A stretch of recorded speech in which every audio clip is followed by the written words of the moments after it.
Good morning, student. Today we are going to discuss Niels Bohr atomic model. In continuous of structure of atom, we are going to discuss Bohr's atomic model. Let's see. This is nucleus. Okay. A cell, L cell.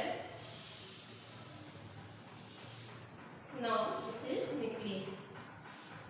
K, L, N, and N cells. Nucleus, and nucleus is positively charged. What are the postulates of Bohr's atomic model? Like this, an atom consists of a small, heavy, positively charged nucleus. An atom consists of a heavy, positively charged nucleus, and electrons in an atom revolve around the nucleus only in certain selected circular path. Let's see. Electrons are revolve continuously around the nucleus only in certain selected circular path which have a fixed value of radius and energy. This is the circular path which have fixed energy and this is the radius, fixed energy and radius. So first point is clear. An atom consists of a small nucleus which is positively charged and present in the center of the atom. Electrons are revolve around the nucleus only in certain selected circular path which have a fixed value of radius and energy, and these paths are called orbit. These paths are called orbits. Now clear? They have definite energy. These are represented by K, L, N, and number of level is 1, 2, 3, 4 and so on. First point is clear? So these are the designated by K, L, and N. So this circular path is designated by K, L, and N. Their energy is definite. Now the energy of an electron, that second point is, what is the second point?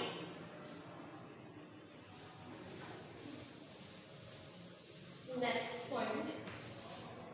Second point, the energy of an electron in an orbit does not change with time.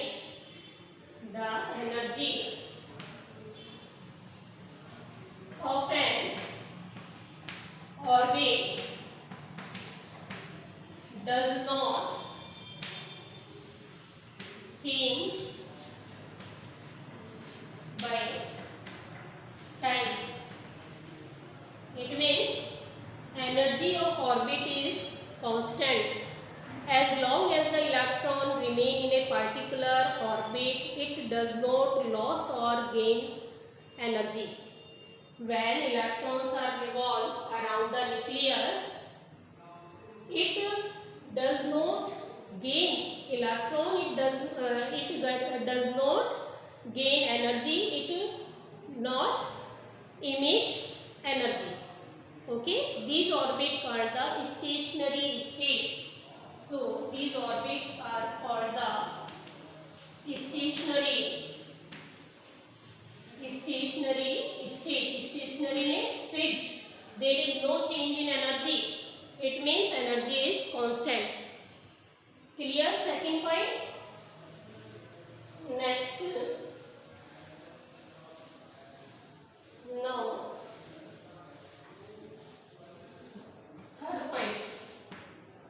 What is the third point? Only those orbits are permitted in which angular momentum of the electron is whole number multiple of h upon 2 pi, like this.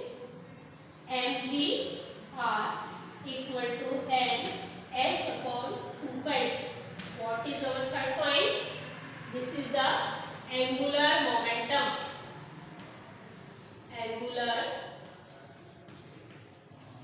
momentum.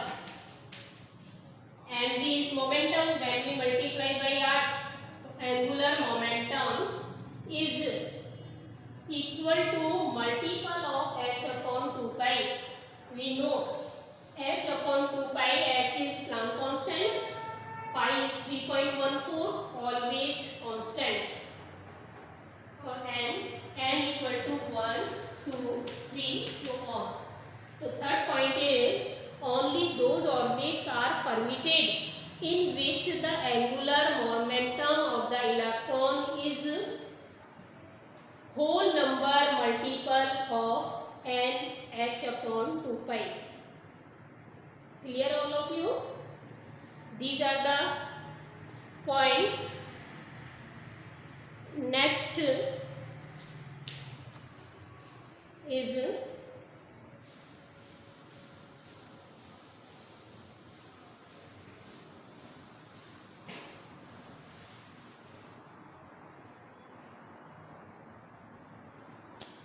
next point.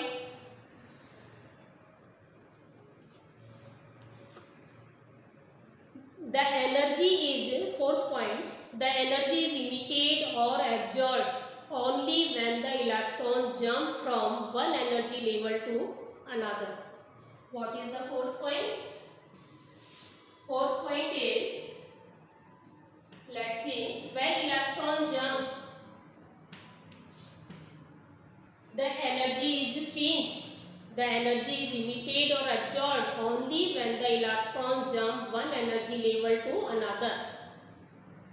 The higher energy state of the electron is called excited state. Excited state.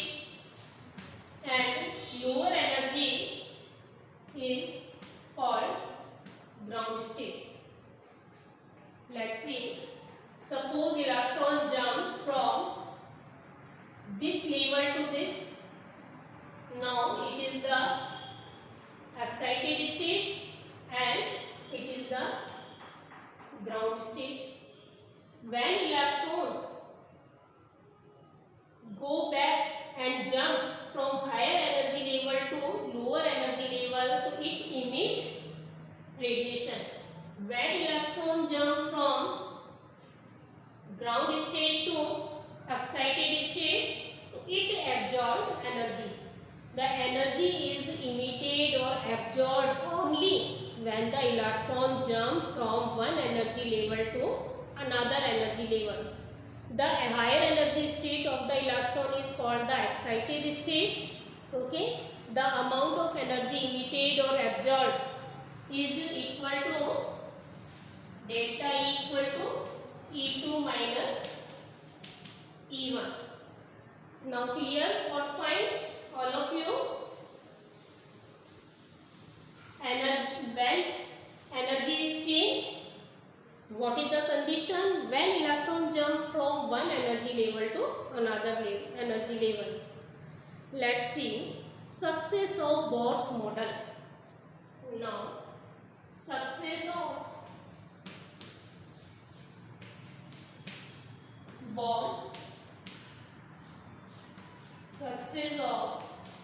Bohr's atomic model. What is the success of Bohr's atomic model? We already discussed the postulate. I recall again what are the postulate. First, an atom consists of a small, heavy, positively charged nucleus in the center and surrounded by the electrons. Electrons all revolve around the nucleus in certain selected circular path which have a fixed value of radius and energy. These are called These are called orbit. Clear? And designated as KLMN. Second point, the energy of an electron in the orbit does not change with time. These are called the stationary state. And third point, only those orbits are permitted in which the angular momentum is multiple whole number of h upon 2 pi.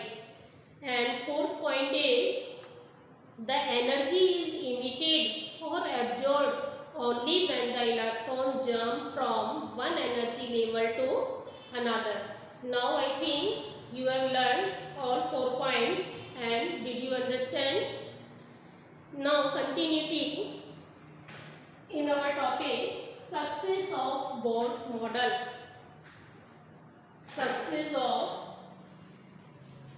Bohr model. What is the success? First point, Bohr's atomic model explains the stability of an atom. What is the success? First success, Bohr model explains the atomic stability. This is the first point. And second point, Bohr's concept of atom explains successfully the atomic spectrum of hydrogen atom, which is drawback of the Rutherford. What is the second point? Bohr explains the hydrogen spectrum. So these points are not explained by Rutherford, and these are the success of the Bohr's model. But there are again some drawback.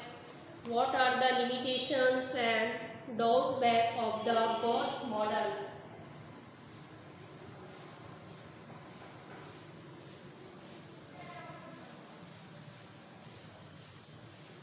Drawback of the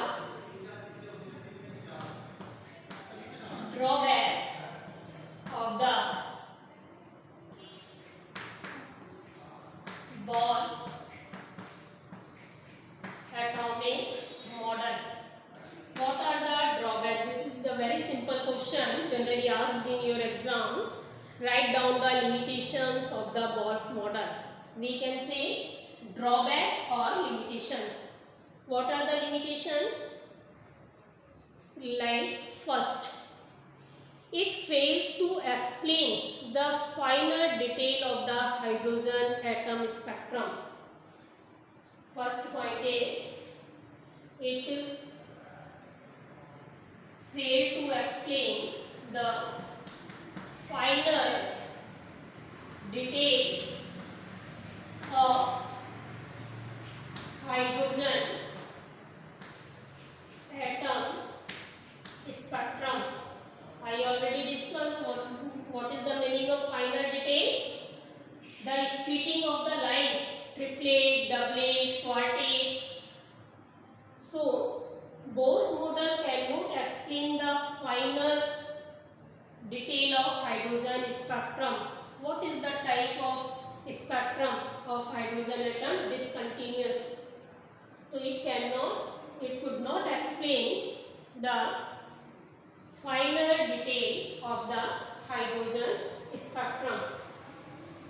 Next, second point of drawback is, it could not explain the ability of atom to form molecule by chemical bond. Second point is, it could not explain the ability to form molecule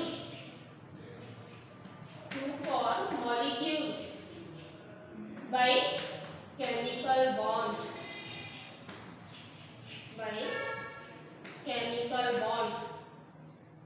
Let's see. So it could not explain how atom form the molecule, which type of chemical bonds are present there. So it could not explain the types of chemical bond, how atom form the molecule. Clear? Second point is. Now third point.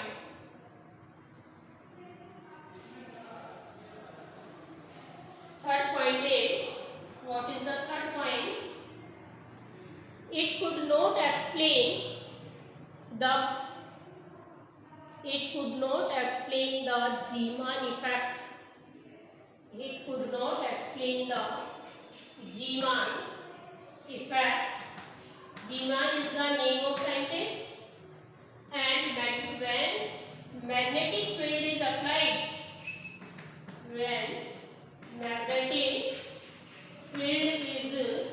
applied, what happened? It could not explain.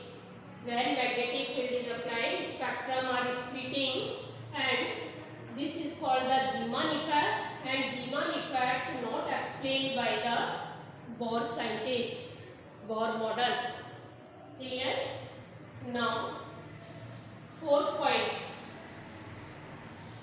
What is the fourth point? Let's see.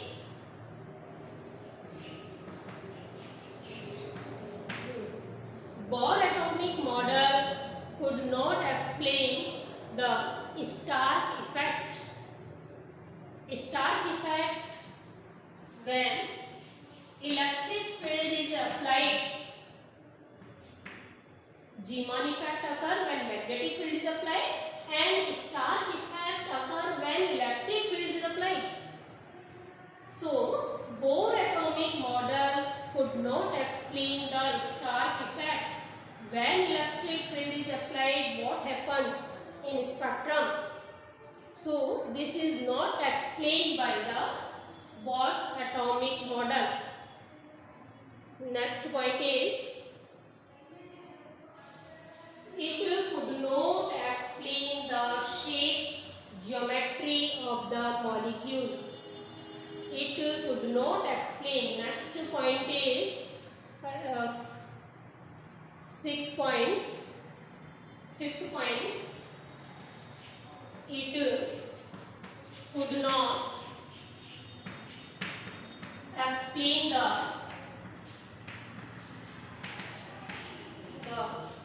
shape. It means geometry of the molecule. It does not provide any clue to explain the shape of molecule. Clear? And it is also unable to explain the spectra of those elements which have more than one electron. Those elements have more than one electron. It could not explain. Its work only He plus Li2 plus all have one electron system, and Be3 plus. So one electron system like hydrogen. It only explains hydrogen like spectrum. It only explains the spectrum of atom which contain only one electron. In multi-electrons atoms it could not explain. Now the main objection of this theory is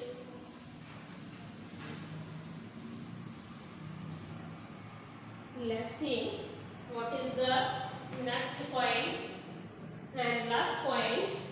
The main objection of the Bohr's theory came from the new principle, dual nature of matter and uncertainty principle.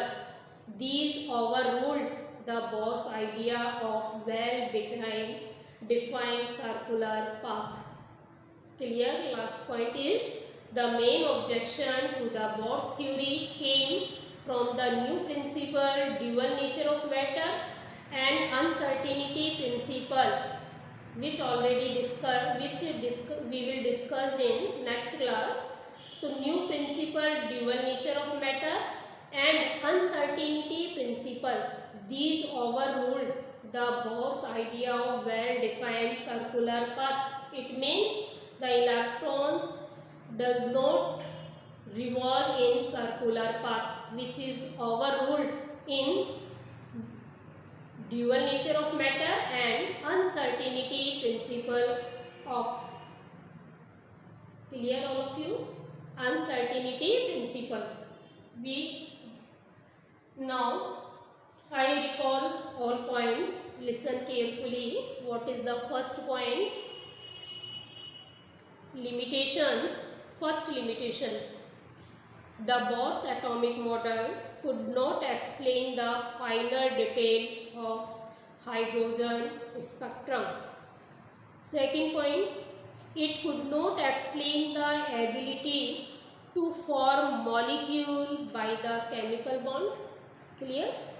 Third point is, Bohr's theory failed to explain for the effect of magnetic field on the spectra of atoms. Zeeman effect. Next, it could not explain the effect of electric field on the spectra of atom. It means it could not explain the Stark effect. Now, fifth point, Bohr's theory does not provide any clue for the shape or geometry of the molecule. The main objection is created by the new principle dual nature of matter and uncertainty principle. These overrule the Bohr's idea of well-defined circular path. I think it's all of you clear, and thank you. Have a nice day.